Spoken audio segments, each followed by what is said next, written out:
I'ma crush it. Welcome to Unsung, Pittsburgh's premier nonprofit news magazine show. I'm your host, Anthony Walker. In this episode, we're hanging out at the home base in Beachview, taking in the view, playing with Google Glass. I'm recording Sorg as he records me. In this episode, Unsung visits Regent Square to find out how a little box is making a big impact. And we knit the bridge. But first, as always, let's take a look at what's happening with our area nonprofits. And I get a little help from a furry little friend named Wicket. The Pittsburgh Symphony Orchestra launched its new music and wellness website recently.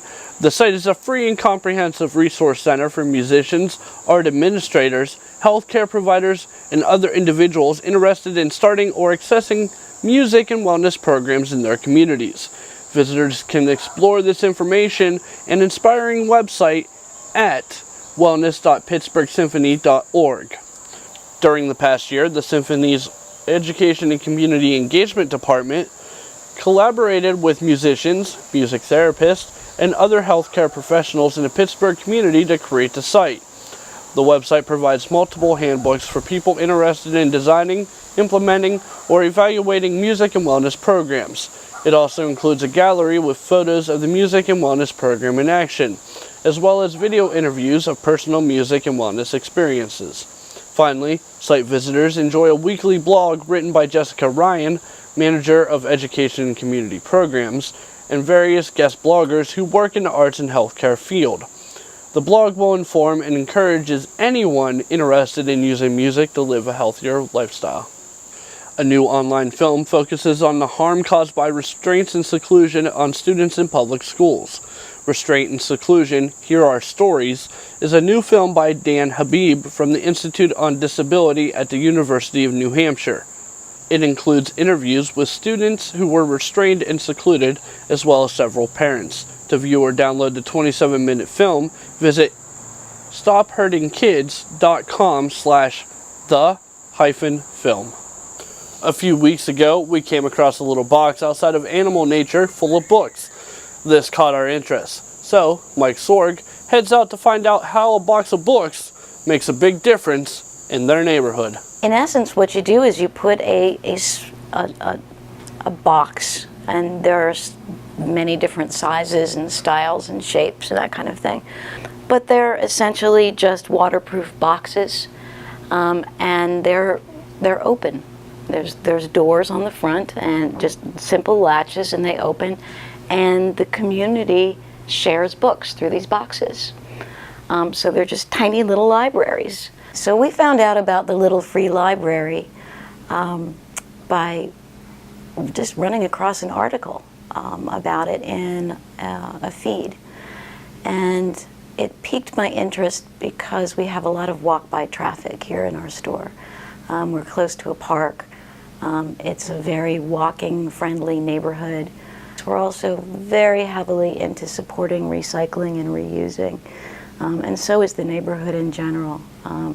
We've put books in a couple of times, mostly just because I have too many books and I end up bringing them in, but it has supported itself quite nicely, and we have many people, let's say probably 7 to 10 people a day that we notice stopping by and putting books in and taking books out. Some people, I can see them coming up and bringing a load of books and walking away.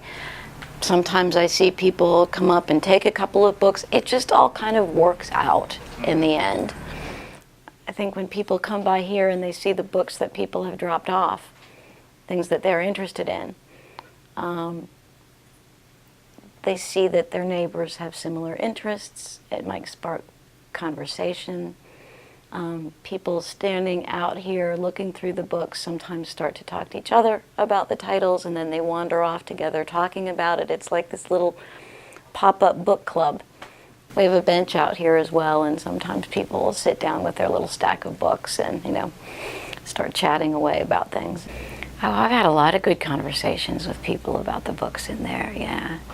In fact, somebody picked up a book and they came in to say, I read this book like 10 or 12 years ago and I couldn't find it anywhere, and I couldn't remember exactly what the title was, but And they were just wandering through the bookshelf out there, and they found it and had been, kind of picking it up and looking at it, and that sounds like it, and started kind of paging through it. And yeah, we've had people find letters and notes in books that people had forgotten about, and they bring them back in there, and they say, I don't know if you know who left this book, but they might want this.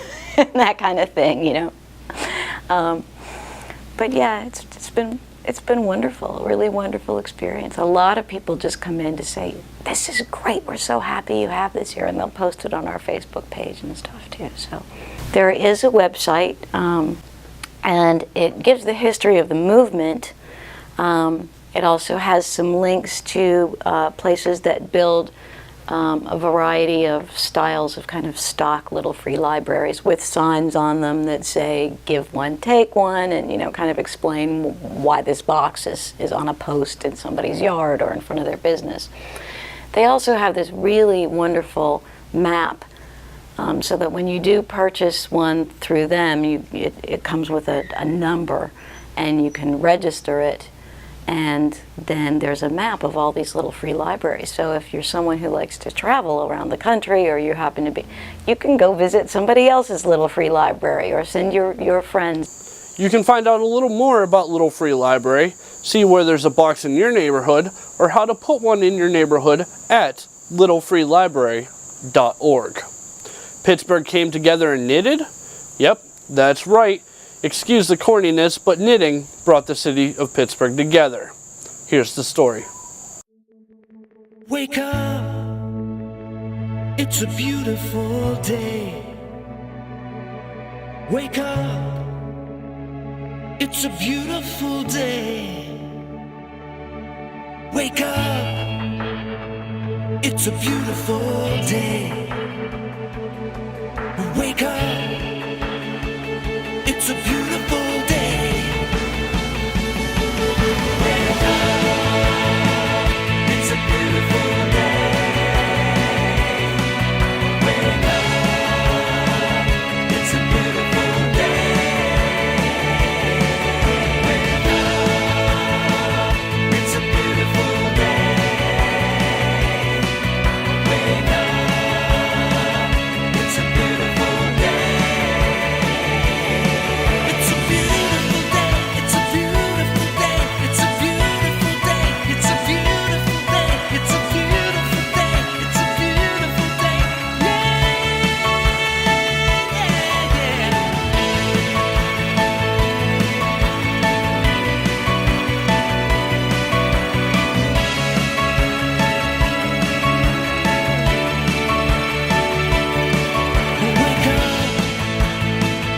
It's a beautiful day. Wake up, it's a beautiful day. Wake up, it's a beautiful day. Wake up, it's a beautiful day. Wake up, it's a beautiful day.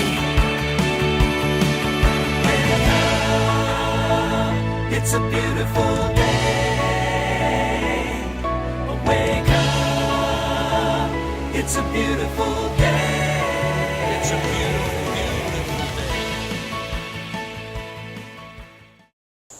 Point Park University's Pittsburgh Playhouse has a newly designed website. The web address remains pittsburghplayhouse.com. The website allows patrons to purchase tickets when they become available and contains several features, including details about the 2013-2014 season, news, articles, and photographs.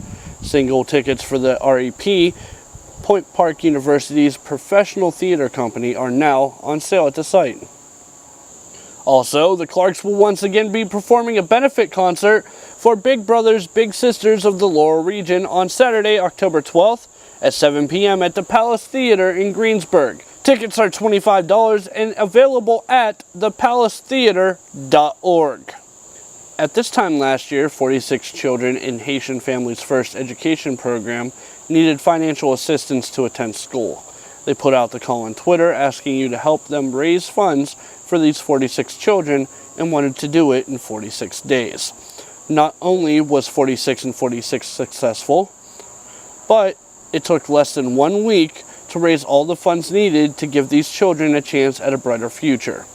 With the school year approaching, Haitian Families First again invites you to join them for 46 and 46. By giving a one-time donation of $210, you will enable Haitian Families First to enroll a child in school for 1 year. The fee covers tuition. There is limited access to free public school in Haiti. Books, uniforms, materials, and a snack each day. Make a donation at the address on your screen. You might have recognized story tags and Twitter handles after our stories. We invite you to continue the conversation by tagging the nonprofit or using the story tag on Twitter. You can also get in touch with us on Twitter at PGHOnVideo or hashtag UnsungPGH. You can check out our previous episodes and our Unsung Uncut series on PittsburghOnVideo.org, as well as video and audio versions on iTunes and YouTube. You got a nonprofit you think is cool, let us know why, and you might find yourself here on Unsung. You can email your ideas to Christopher at whitlatchc@pghfdn.org. As always, thanks for watching Unsung. Be sure to share it with your friends. I've been your host, Anthony Walker, reminding you to keep it awesome, Pittsburgh. We'll see you next time.